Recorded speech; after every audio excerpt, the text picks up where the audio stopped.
Hello students, welcome back to the channel. So student, आज हम बात करेंगे कि हम AMU बीकॉम एंट्रेंस कैसे क्रैक करेंगे 21-22 का। ओके, तो यहां पर हम देख सकते हैं कि किस तरीके से स्ट्रैटेजीज हमारी रहेगी, किस तरीके से हम एक्सटर्नल से इंटरनल बन सकते हैं और आगे अपनी पढ़ाई AMU से परस्यू कर सकते हैं। ठीक है, तो मैं बात करने जा रहा हूं स्टूडेंट्स 21-22 एग्जाम, एंट्रेंस एग्जाम की। अब सर सवाल ये होता है कि वो एंट्रेंस होना कब है, तो मैं आपको पहले ही क्लियर कर दूं स्टूडेंट्स कि आपका जो एंट्रेंस है, जो एंट्रेंस होंगे वो मई से पहले तो नहीं हो सकता, वो जून में जाकर ही होगा। ठीक है, मई से पहले नहीं होगा क्योंकि आपका बोर्ड ही अप्रैल में होगा। आपका बोर्ड ही कब होगा? आपने देखा होगा कि according to education minister Ramesh Pokhriyal, उन्होंने जब ट्वीट किया था तो उन्होंने बताया था कि अभी आपके एग्जाम की कोई डेट रिलीज नहीं हुई है। CBSE, और जो CBSE करेगा वही AMU फॉलो करेगा, आप सभी स्टूडेंट्स को पता है। तो उन्होंने अपना बयान दिया था, उसमें बताया था, और ट्वीट में भी उन्होंने बताया था कि आपके फरवरी मार्च तक कोई एग्जाम नहीं होंगे एंड आपका फर्दर सिलेबस 30% से ज्यादा रिड्यूस नहीं होगा। ये सारी इंफॉर्मेशन आप लोगों के पास, मुझे पता है कि आप लोगों के पास पहले से, अगर नहीं है तो मैं थोड़ी सी इंफॉर्मेशन आपके साथ शेयर कर रहा हूं। वो यही सारी चीजें हैं कि आपके जो एग्जाम है वो आपके मार्च एंड में या अप्रैल के स्टार्टिंग में आपके जो आपका बोर्ड एग्जाम है वो स्टार्ट होंगे। तो इसका मतलब ये है कि आपका मई से पहले एंट्रेंस नहीं हो सकता, और अभी आपको पता है कि दिसंबर चल रहा है, तो आपके पास काफी टाइम है, आपके पास अभी बोर्ड के लिए भी टाइम है। अगर आपने पढ़ाई अभी भी शुरू नहीं की, अगर आप अभी भी सीरियस नहीं हुए, देन आपके पास अभी भी स्टूडेंट टाइम है। स्ट्रेटेजी बनाइए, प्लानिंग करिए, उसके अकॉर्डिंग आप पढ़ाई करें। ठीक है, तो आज की इस वीडियो में हम बात करेंगे कि AMU एंट्रेंस 21-22 के लिए हम कैसे प्रिपेयर करें। तो जैसे ही आपको पता होगा स्टूडेंट्स कि हमारा जो AMU का जो एग्जाम पेपर है वो 100 मार्क्स का आता है। AMU में जो हमारा पेपर है वो कितने मार्क्स का आता है? 100 मार्क्स का हमारा पेपर आता है। और मैं आपको एक चीज पहले क्लियर कर दूं बच्चों, कि जो बच्चे ये सोचते हैं कि AMU एंट्रेंस में क्लास 11th और क्लास 12th का पूरा सिलेबस आता है, तो मैं आपको ये चीज बता दूं, ये एक मिथ है, ये लोगों को नहीं पता होता। 11th का कोई पार्ट आपसे नहीं पूछा जाता। 11th का सिर्फ वही पोर्शन है, वही पार्ट है जो आपने स्टैटिस्टिक्स में पढ़ा है। जो 10 मार्क की आपकी एलिमेंट्री मैथमेटिक्स आती है वही इसमें पूछा जाता है। ठीक है, तो आपका 11th का पूरा सिलेबस नहीं आता। 12 से आपके जो कॉमर्स का पोर्शन है वही पूछा जाएगा आपसे, और 11 से सिर्फ आपका मैथमेटिक्स है, जो आपकी एलिमेंट्री मैथमेटिक्स मतलब स्टैटिस्टिक्स, वही आपसे पूछा जाएगा।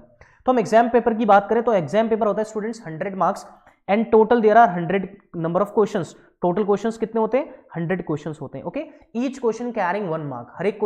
हर एक करेक्ट क्वेश्चन कितने मार्क्स कैरी करता है? 1 मार्क। ओके, एंड हर एक रॉन्ग क्वेश्चन, जो आपका रॉन्ग क्वेश्चन होगा वो 25% आपका नेगेटिव मार्किंग, मतलब 0.25 आपका नेगेटिव मार्किंग होती है। फॉर एवरी 4 रॉन्ग क्वेश्चन, हर एक 4 क्वेश्चन गलत होंगे तो आपका 1 मार्क्स कट जाएगा। ठीक है, ओके, बात समझ में आ रही है? तो एक मार्क्स का अगर आपने गलत किया क्वेश्चन तो 0.25 आपका नेगेटिव मार्किंग होगी। ठीक है, ओके। सो अब इसमें आपको स्टूडेंट्स, अगर आपको AMU एंट्रेंस में if you are external student planning to pursue your study, okay, अगर आप परस्यू करना चाहते हैं अपनी स्टडी AMU से, तो आपको क्या क्या स्ट्रेटेजीज को फॉलो करना पड़ेगा। ठीक है, इंटरनल के लिए थोड़ा सा आसान रहता है। अब कुछ बच्चे ये भी करते हैं सर इंटरनल एक्सटर्नल में, क्योंकि स्टूडेंट्स वो ऑलरेडी पहले AMU का पार्ट है तो उनको थोड़ा सा रिलैक्सेशन मिलता है। तो अगर हम बात करते हैं किस तरीके से आपकी प्लानिंग रहेगी, ठीक है, तो 25 मार्क्स जो सबसे ज्यादा एग्जाम में पूछा जाता है दैट इज फॉर इंग्लिश। ठीक है, इंग्लिश का 25 मार्क्स का पोर्शन आता है पूरा का पूरा। इंग्लिश का 25 मार्क्स का क्या आता है?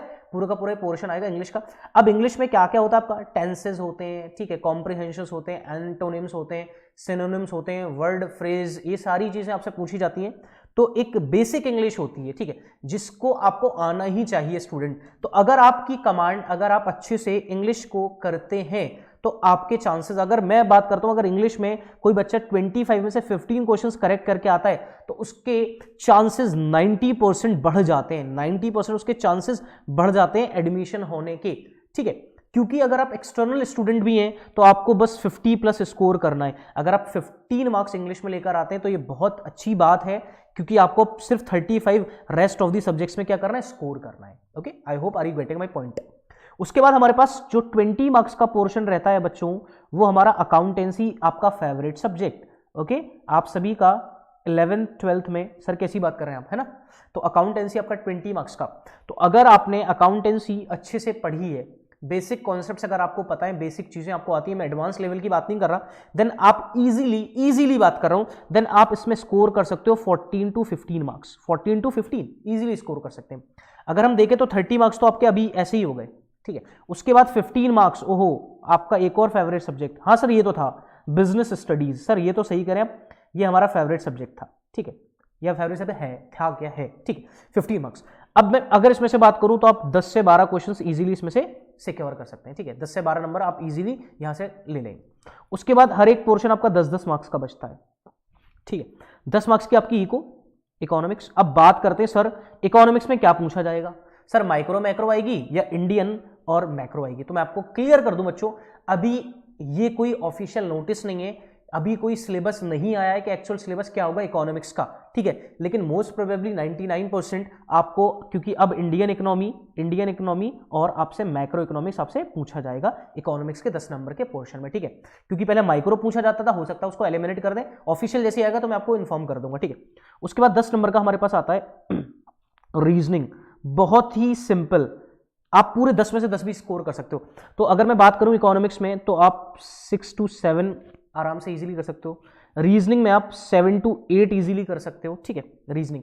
उसके बाद आपका statistics, okay, elementary mathematics statistics, ठीक है, आप इसमें इजीली 5 to 6 स्कोर कर सकते हो। बात करते हैं जनरल स्टडीज की, जनरल साइंस की, ठीक है, जनरल साइंस की। तो देखो जनरल साइंस एक बहुत वाइड पोर्शन है स्टूडेंट, बहुत वाइड पोर्शन, यहाँ पे कुछ भी पूछा जा सकता है, तो आप इसमें जितना 2-3 अगर आप करेंगे तो वो भी आपके लिए बहुत इफेक्टिव होगा, ठीक है। मान लेते हैं आपने 2-3 क्वेश्चंस यहाँ से कर लिए, तो मैं अगर सबका मिनिमम अगर स्कोर लेता हूँ मिनिमम, तो मिनिमम की बात करें 15 इंग्लिश में, 14 हमारे अकाउंटेंसी में, 10 हमारे बिजनेस स्टडीज में, 6 हमारे इकोनॉमिक्स में, 7 हमारे पास रीजनिंग में, 5 स्टैटिस्टिक्स में, 2 हमारे जनरल साइंस में। अगर ये मैंने बिल्कुल मिनिमम लिया है तो 5 और 4 9, 9 और 6 15, 15 और 5 20, 20 और 9 29 का 9, कैरी कितना हो गया 2, तो ये हमारे पास बेटा स्कोर होता है 59।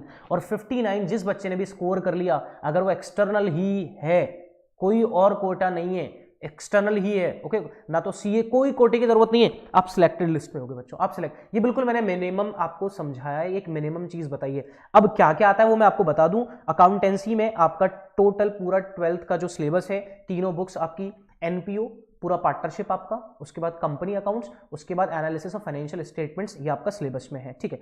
आपका बिजनेस स्टडीज में जो अपने 12th क्लास के आपके टोटल नंबर 12 चैप्टर्स है वो सारे के सारे कवर अप होते हैं। इकोनॉमिक्स की मैंने आपको बात बता दी, ठीक है, इंडियन इकोनॉमी के चांसेस ज्यादा है क्योंकि अब इंडियन इकोनॉमी सिलेबस में माइक्रो से नहीं पूछा जाएगा, इंडियन इकोनॉमी और मैक्रो इकोनॉमिक्स। रीजनिंग इसमें बीकॉम लेवल पर 12 चैप्टर्स है, बीकॉम लेवल पर कितने चैप्टर्स है, सिर्फ 12 चैप्टर्स है। स्टैटिस्टिक्स, ठीक है, mean median mode regression correlation, ये सारी चीजें आपसे पूछी जाएंगी। जनरल साइंस में कुछ भी पूछा जा सकता है। तो अगर आप इस स्ट्रेटेजीज को फॉलो करते हैं इस टाइप से कि सर किस बुक से, अगर सर हमें अगर प्रिपरेशन करनी है तो किस बुक से करें, तो देखो मैं बच्चों आपको एक राय दूंगा, ठीक है, आप किसी भी गाइड को प्रेफर ना करें, जो आपके पास आपकी बुक्स हैं, लाइक टीएस गरेवाल है आपके पास बिजनेस स्टडीज में पूनम गांधी है, सुभाष दे है, या आपके पास संदीप गर्ग है, ठीक है, आप इन बुक्स को पढ़ें और उसमें अच्छा कंटेंट है, वहां से आप लोग प्रिपरेशन करें। अगर आपको फिर भी फर्दर लगता है then you can download our mobile app, आप हमारे मोबाइल ऐप को डाउनलोड कर सकते हैं स्टूडेंट, प्ले स्टोर पे, ऐप स्टोर पे क्लास प्लस के नाम से मिलेगा, लेकिन अगर आप प्ले स्टोर पर है तो यासर अली क्लासेस के नाम से आपको मिल जाएगा, वहां पर आपको हर एक प्रॉपर चीजें आपको मिल जाएंगी स्टूडेंट्स, ठीक है, जो कि फ्री ऑफ कॉस्ट है। वहाँ पे रिलेटेड वीडियोस भी हैं, रिलेटेड वहाँ पे कंटेंट्स भी पड़ा हुआ है, जिसके थ्रू आप वहाँ से प्रिपरेशन कर सकते हैं। तो आज की इस वीडियो में स्टूडेंट एक बेसिक बात मुझे आपको बतानी थी कि बीकॉम एंट्रेंस का हमारा क्या पैटर्न रहेगा, क्या सिलेबस हमारा रहेगा और आप किस तरीके से उसकी प्रिपरेशन कर सकते हैं। अगर स्टूडेंट आपको लगता है ये वीडियो आपके लिए हेल्पफुल है तो प्लीज़ आप वीडियो को ज़रूर लाइक कर दें और अपने फ्रेंड सर्कल में जो भी इस एंट्रेंस की प्रिपरेशन करना चाहते हैं, करने वाले हैं, तो आप उन दोस्तों से इस वीडियो को शेयर कर सकते हैं।